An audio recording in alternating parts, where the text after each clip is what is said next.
2025 में शनि बदलने वाले हैं अपनी चाल। मिथुन राशि वालों पर करेंगी अपार कृपा। जानें शनि का मीन राशि में गोचर कैसा रहेगा।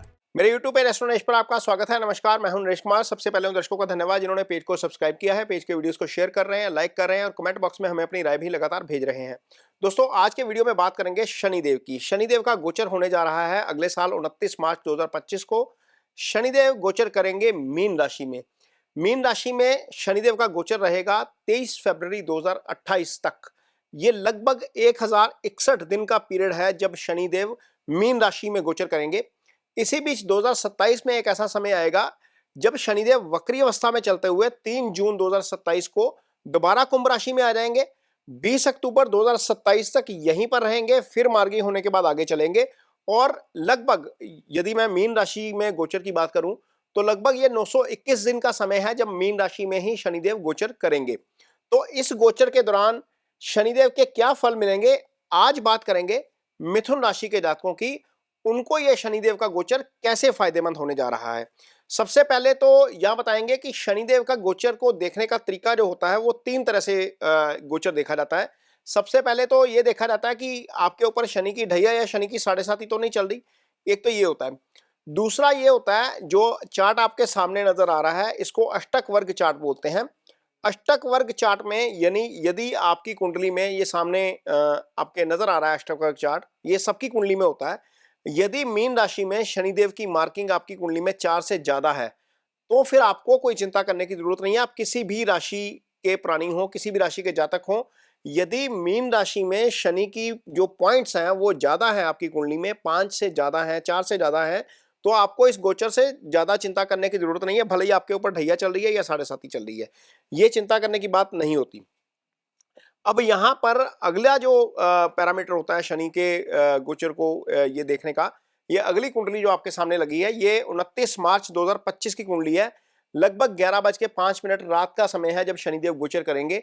ये जो कुंडली बनती है, इस कुंडली में शनिदेव की स्थिति और चंद्रमा की स्थिति देखी जाती है। अब यहाँ पर मिथुन राशि की बात इसलिए हो रही है, यदि आपकी कुंडली में शनि तीसरे, 7वें और 10वें भाव में चंद्रमा से आ जाए तो आपको जो है वो ताम्रपद वो मिलता है, ताम्रपद मिलता है, यानी कि इसको बोलते हैं तांबे का पाया ज्योतिष की भाषा में। जब शनि तांबे के पाए में आते हैं तो वो अच्छे रिजल्ट करते हैं। यहां पर हम बात करेंगे मिथुन राशि के जातकों की, जिनके लिए ये जो शनि का गोचर है 29 मार्च 2025 को जो होने जा रहा है, ये कुंडली आपके सामने लगी हुई है। मिथुन राशि के लिए शनि दशम भाव में गोचर करेंगे। तो ताम्र पद का मतलब यह है, ताम्र के पाए में आने का मतलब यह है कि शनि का रिजल्ट अच्छा रहेगा। यदि हम स्टैंडर्ड डेफिनेशन होरा प्राशर शास्त्र की देखते हैं तो शनि का गोचर तीसरे, छठे, 11वें भाव में अच्छा होता है। लेकिन यदि हम इस पैरामीटर पे आते हैं, ताम्र पद वाले पैरामीटर पे, तो मिथुन राशि के जातकों के लिए भी शनि का गोचर जो है वो अच्छा होने जा रहा है। क्योंकि गोचर के समय, जिस समय शनि ने गोचर किया है, उस समय जो शनि की स्थिति है वो आपके लिए दशम भाव में आ गई है। तो दशम भाव में आने का मतलब है कि शनि आपके लिए अच्छा फल करेंगे। तो सबसे पहले तो कौन सा अच्छा फल करेंगे, क्या अच्छा फल करेंगे, ये जानने की कोशिश करते हैं। शनि की एक खासियत होती है, जिस राशि में वो बैठ जाते हैं, जिस भाव में वो बैठ जाते हैं, उस भाव को मजबूत कर देते हैं। अब यहां पर ये मिथुन लगन की पत्रिका आपके सामने लगी हुई है। शनि का गोचर हो रहा है दशम भाव में। दशम भाव आपके कर्म का भाव होता है।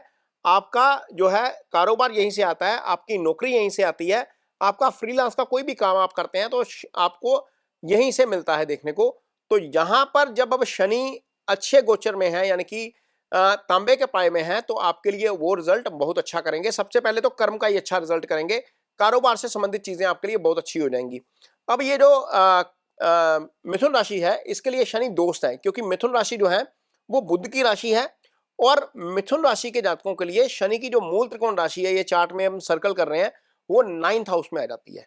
9th हाउस का जो जो लॉर्ड होता है, यानी कि जो भाव का स्वामी होता है, वो चाहे क्रूर ग्रह हो, वो शुभ फल ही देता है, भले ही वो शनि ही क्यों ना हो। चूंकि यहाँ पर शनि भागेश है, तो भागेश होने के नाते जो है वो मिथुन राशि के जातकों के लिए अच्छा फल करेंगे। अब यहां पर स्थिति यह है कि मिथुन राशि के जो जातक जिनका जन्म राहु के नक्षत्र में हुआ है, लगभग बहुत सारे ऐसे जातक होंगे मिथुन के जिनका जन्म राहु के नक्षत्र में हुआ है, जिनकी उम्र इस समय 30 से 50 साल के बीच है। उसके ऊपर उनके ऊपर शनि की महादशा भी चल रही है, यानी कि महादशा नाथ का शुभ गोचर में आ जाना, भाग्य के स्वामी का शुभ गोचर में आ जाना आपको डेफिनेटली बहुत अच्छे रिजल्ट करेगा। आपको सडन कोई लाभ हो सकता है। सडन मैं लाभ इसलिए बोल रहा हूं क्योंकि आपके लिए जो आपकी जो कुंडली है मिथुन राशि की, उनके लिए आप देखिए ये कुंडली के सामने एक जो चार्ट लगा हुआ है, इसमें अष्टम भाव में शनि की मकर राशि आ रही है। मकर राशि जिस भाव में है वो भाव आपकी सीक्रेसी का भाव होता है, वो सडन प्रॉफिट का भाव होता है, सडन लॉस का भी भाव होता है। लेकिन चूंकि शनि अच्छे गोचर में है, इस भाव के स्वामी अपने भाव से तीसरे भाव में है, भाग्यस्थान के स्वामी हैं शनि, कर्म भाव में बैठे हैं, कर्म के कारक भी होते हैं, तो लिहाजा आपको बहुत अच्छे रिजल्ट करेंगे। ये जो तांबे का पाया है मिथुन राशि के लिए खास तौर पर, क्योंकि महादशा भी शनि की चल रही है, जो 30 से 50 साल के लोग हैं जिनका जन्म राहु के नक्षत्र में हुआ है, उनके लिए बहुत अच्छा जो है ये बनेगा। राहु का नक्षत्र आर्द्रा होता है वैसे बाय द वे, जिसमें ये आती है मिथुन राशि आती है। आर्द्रा नक्षत्र के बहुत सारे ऐसे जातक होंगे जिनकी राशि मिथुन होगी। तो आर्द्रा नक्षत्र के जितने भी जातक हैं उनके ऊपर डेफिनेटली इस समय शनि की महादशा चल रही है, जिनकी उम्र 30 से 50 साल की है।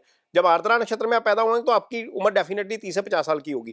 तो यहाँ पर जितने भी अपने करियर के पीक के ऊपर हैं जो लोग, उनको करियर में ग्रोथ डेफिनेटली देखने को मिलेगी। यहाँ पर बहुत ज्यादा फायदा करियर के मामले में होगा, धन के मामले में होगा, पैसे के मामले में होगा। चूंकि शनि भाग्य के कारक हैं, भाग्य के स्वामी हैं आपकी कुंडली में, लिहाजा भाग्य के स्वामी होने के नाते कोई भी आप नया प्रोजेक्ट करेंगे वहां पर फायदा मिलेगा।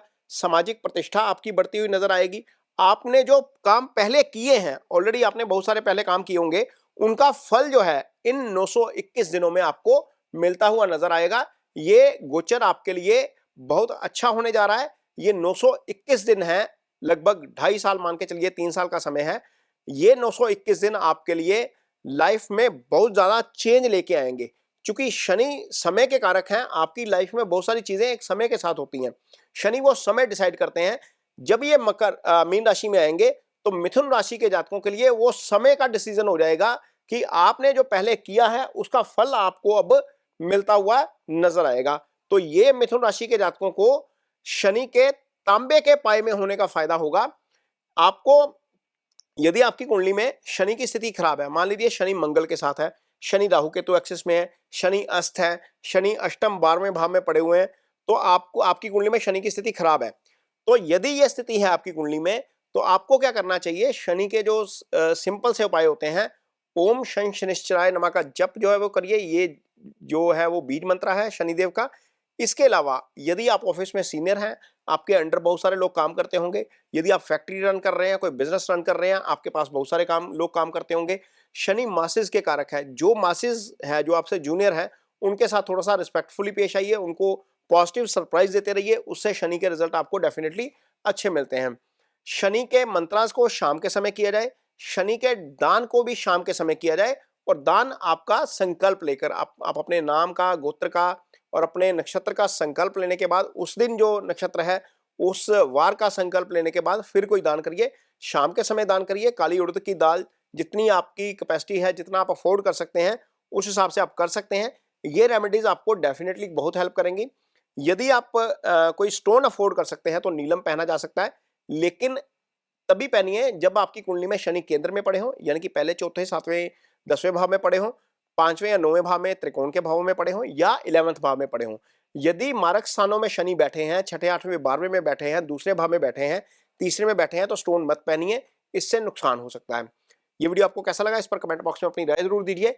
यदि वीडियो अच्छा लगे तो उसे शेयर जरूर करिए, पेज को सब्सक्राइब जरूर करिए। इसके साथ ही मुझे दीजिए इजाजत। नमस्कार।